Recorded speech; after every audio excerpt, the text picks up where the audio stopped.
Secretary বা president কিছু আপনি সেক্রেটারি ছিলেন আর না সেক্রেটারি ছিলেন আর বলতে পারেন একটা বলতে পারেন এই রিলেশন আছে this is not a meeting.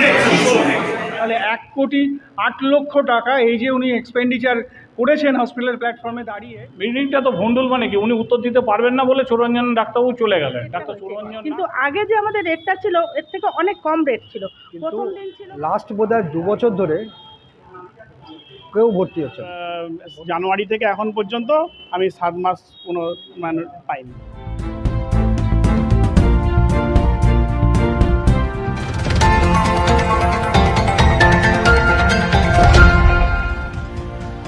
অর্থ তছরূপের অভিযোগ উঠল বেহালার মোহনানন্দ ব্রহ্মচারী শিশু সেবা প্রতিষ্ঠান কর্তৃপক্ষের বিরুদ্ধে। বেহালায় রায়বাহাদুর রোড ও জেমস লং সরণি ক্রসিংয়ে অবস্থিত এই শিশু হসপিটালে কমিটি মিটিং ছিল গত বৃহস্পতিবার 31শে জুলাই সন্ধ্যায়। এই মিটিংয়ে উপস্থিত ছিলেন ডক্টর সুনীল নাগ, ডক্টর সুরঞ্জন নাগ, চন্দন দাস, জয়ন্ত ভদ্র, শম্ভু চ্যাটার্জি, প্রদীপ চক্রবর্তী, অশোক চক্রবর্তী, মিলনমোহন মিত্র সহ কমিটির অন্যান্য কর্মকর্তারা। মিটিংয়ে উপস্থিত কর্মকর্তারা একযোগে অভিযোগ তোলেন এই হসপিটালের সম্পাদক ডক্টর সুনীল নাগের ছেলে ডক্টর সুরঞ্জন নাগ ও কোষাধ্যক্ষ চন্দন দাস কমিটির কাছে সঠিক হিসেব পেশ করতে পারছেন না। উপরন্তু হসপিটালের ফান্ড থেকে লক্ষ লক্ষ টাকা তছরূপ হয়েছে বলেও অভিযোগ ওঠে। প্রেসিডেন্ট সেক্রেটারি ট্রেজারারের সই দরকার হয়, প্রেসিডেন্ট সেক্রেটারি ট্রেজারারের সই দরকার হয় এই টাকাটা তুলতে। তো আপনি তো তখন সেক্রেটারি বা প্রেসিডেন্ট কিছু আপনি সেক্রেটারি ছিলেন আর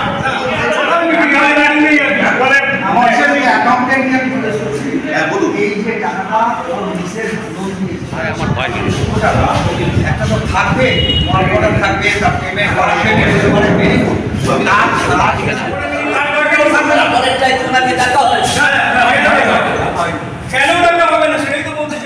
হিসেবের গরমিল নিয়ে বাদানুবাদ শুরু হতেই মিটিং ছেড়ে মাঝপথে চলে যান ডক্টর সুরঞ্জন নাগ ও কোষাধ্যক্ষ চন্দন দাস। তারা চলে যেতেই আগুনে ঘি পড়ে, পণ্ড হয়ে যায় এদিনের মিটিং। ক্ষোভে ফুঁসতে থাকেন কর্মকর্তারা। শম্ভুনাথ চ্যাটার্জি মিটিংটা তো ভন্ডুল মানে কি উনি উত্তর দিতে পারবেন না বলে চিরঞ্জন ডাক্তারবাবু চলে গেলেন, ডাক্তার চিরঞ্জন নাগ চলে গেলেন।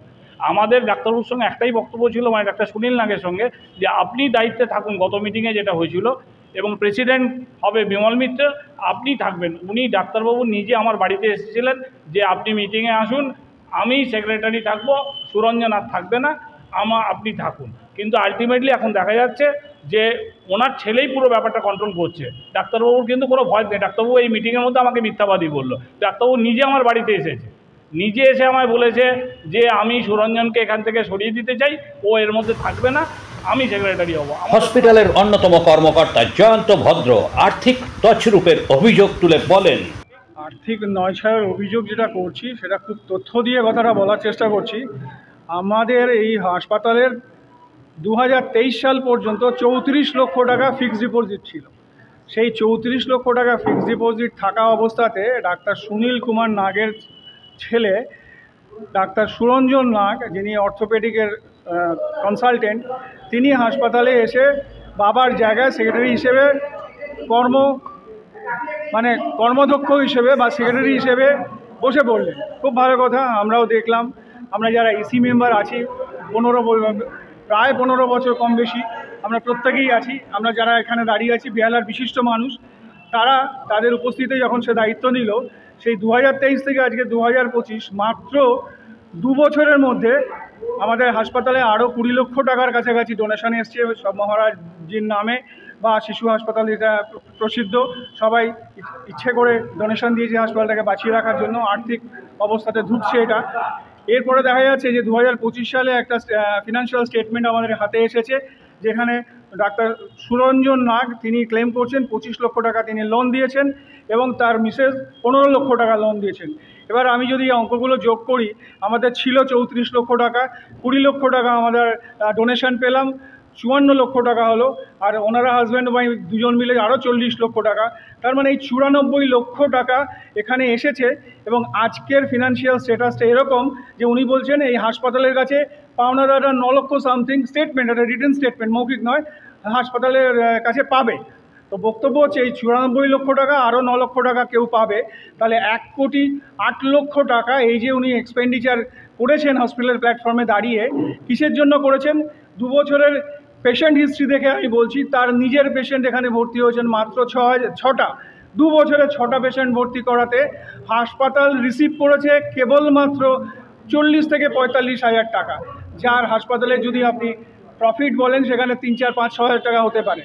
তাহলে আমার পরিষ্কার বক্তব্য আপনাদের কাছে, বেহালার বৃহত্তর জনগণের কাছে, যারা তিল তিল করে অর্থ দিয়ে হাসপাতালকে বাঁচিয়ে রাখার কথা ভেবেছিলেন, গত 2 বছরে 1,08,00,000 টাকা খরচা কোথায় হলো, কিসের হলো? আমরা এই আজকের এক্সিকিউটিভ মেম্বাররা চিঠি দিয়ে তার কাছে, একদম লয়ারের চিঠি দিয়ে তার কাছে জানতে চাইছি যে খরচা কোথায় কিভাবে হয়েছে। আমি ডক্টর বুদ্ধদেব চোংদার, আমি আরএমও হিসেবে এখানে ক্লিনিক্যাল অ্যাসিস্ট্যান্ট হিসেবে কাজ করি। আর আমার জানুয়ারি থেকে এখন পর্যন্ত আমি 7 মাস কোনো পাইনি। যে রেটটা হয়েছে, কিন্তু আগে যে আমাদের রেটটা ছিল এর থেকে অনেক কম রেট ছিল। প্রথম দিন ছিল 1200 টাকা, তারপরের দিন থেকে 800 টাকা। হঠাৎ করে এই রেটটা বেড়ে যাওয়াতে কি হয়েছে, আমাদের পেশেন্টের এটা কমে গেছে। কিন্তু লাস্ট বোধহয় 2 বছর ধরে কেউ ভর্তি হচ্ছে না। সে ভর্তি না হওয়ার কারণ অনেক কিছু আছে। এক তো হচ্ছে পরিষেবা পাচ্ছে না, পরিষেবা মানে সিস্টারদের পরিষেবা পাচ্ছে, কিন্তু ডাক্তার যে আরএমও থাকে সে আরএমও পাওয়া যাচ্ছে না। যে আরএমও রয়েছে সে আরএমও কোয়ালিফাইড। কোনোটাই ঠিক হচ্ছে, যেটা ঠিক হচ্ছে সেটা ব্যাঠিক হচ্ছে, যেটা ব্যাঠিক হচ্ছে সেটা ঠিক হচ্ছে। পরিমল কর্মকার ও গীতশ্রী পালের রিপোর্ট, এখন দিনকাল নিউজ, কলকাতা।